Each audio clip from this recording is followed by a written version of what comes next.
some ghostly experiences, and we'll be bringing our own medium along to take a look around to see what she can find.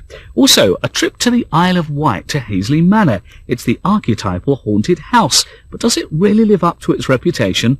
Remember, if it's weird, if it's paranormal, if it's supernatural, it's in the Y-Files.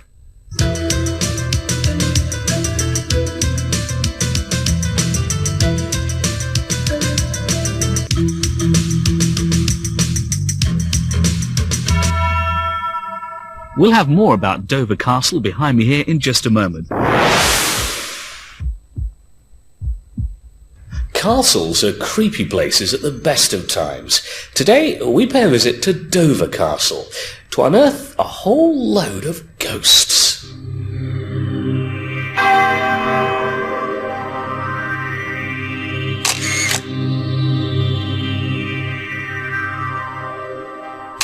Dover Castle nestles between the town of Dover and its famous white cliffs.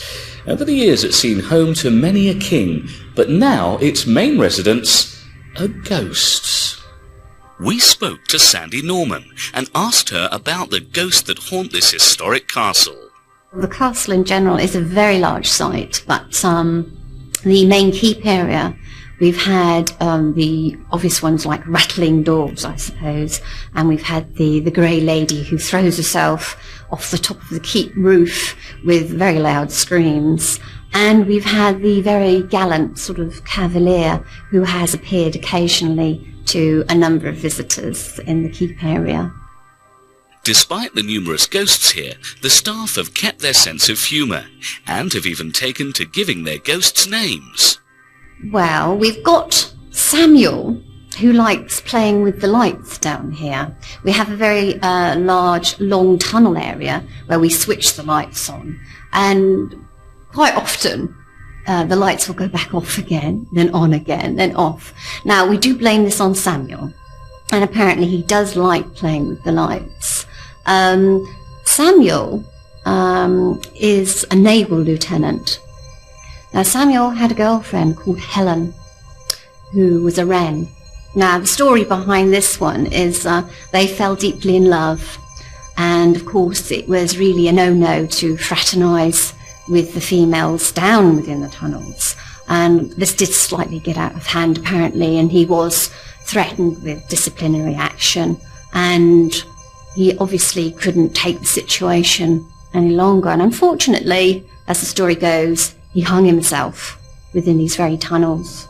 Sandy is not the only member of staff to experience the ghostly apparitions. Pat Phelan has even got ghosts that follow her when she gives her tours. Right, well, it was back in the summer. I'd come on duty and my tour was already ready to go. I'd asked Peter, who was my team leader, was there any reenactors in the tunnels, because we do have them in the summer. And he said no, there was nobody in. So I took my group and we got up to the hospital level. We'd started going through into the reception, and when you come out the reception you actually turn to go up the corridor and then into the galley or the kitchen area. And right at the far end there's a hologram. Just outside of the operating theatre there was a nurse, and I looked and I thought nothing of it at first. So we carried on the tour. Well, the lady come up behind me in the next part, which is the mess room, and she said, "Oh, I understand, did you see the nurse?" And I just said, "Oh, yes," thinking, "Oh, I won't make an issue of it." So she said, "Will she be in the hospital, in the actual operating?" I said, "Oh, perhaps she will." So we gets in there, and there was nobody at all. So I thought, well, fine. So I didn't make an issue of it, and she kept asking me questions. And I said, well, it could have been a reenactor. Well, we'll find out when we go back down. So after coming down onto this level, which is the casemate level, we had a few light problems in Admiralty's casemate, because you actually put your lights on to show the length of the tunnel. Well, these kept going on and off as well. So by the time we got out of the tour, she sort of said to me, "Is there anybody I can talk to?" So I took her along to Peter, and I said to Peter what had happened, and he said, "No, there's no reenactors in there at all."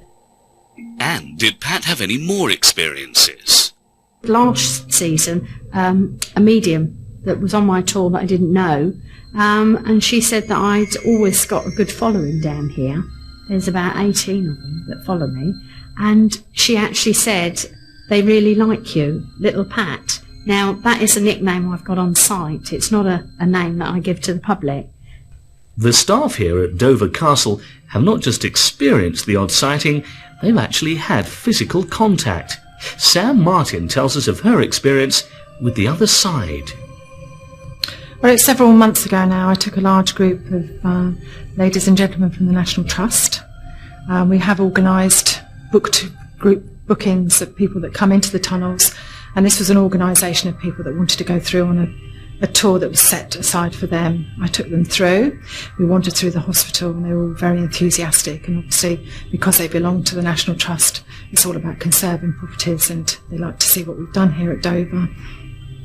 When we got into the operating theatre, I obviously wait for my time to queue to move on and different things. Well, the light actually went off at that particular time, whereas I know it's my time to move off to actually push the button for the doors to close at the end. And as I done this, I felt, or I know somebody touched my shoulder, and I actually screamed. With all these ghostly apparitions, we decided to call in our own psychic medium, Yvette Tamara, a regular on the Y-Files. The main part where I felt a certain gentleman was there was in the hospital. He was absolutely lovely. As I was linking into him, I could feel his energy and actually see him. And he'd actually had an operation on his leg where half his leg had been removed. And as I reassured one of the ladies who was touring around with me and showing me directions, because you can easily get lost there, then I did say to her, "There's this particular gentleman I see." And she said, "That's right, that's the one we've been seeing for a long, long time." And I said, "Yes, he's keeping an eye on you all down here." So, how does Sandy feel about the ghosts? It can be a bit creepy at times, I must admit, but they're here, and they were here first, so it's their tunnels. We work around them. Well, they're very friendly. I don't think any of them would hurt anybody. They're very intrigued to know why all these people, I think, are walking through their tunnels, but quite fascinated. We have had people down here in the past who have had psychic powers on tour, generally, and have said to some of the tour guides, "Do you know you've got 2 people following the group?" And the tour guides will quite often say, "Well, yes, probably." We all take it as part of the job now. Well, the staff certainly seem to have their work cut out at Dover Castle, and it's interesting the way that the ghosts seem to quite enjoy joining in on the tours, and they even have their own favourite tour guides.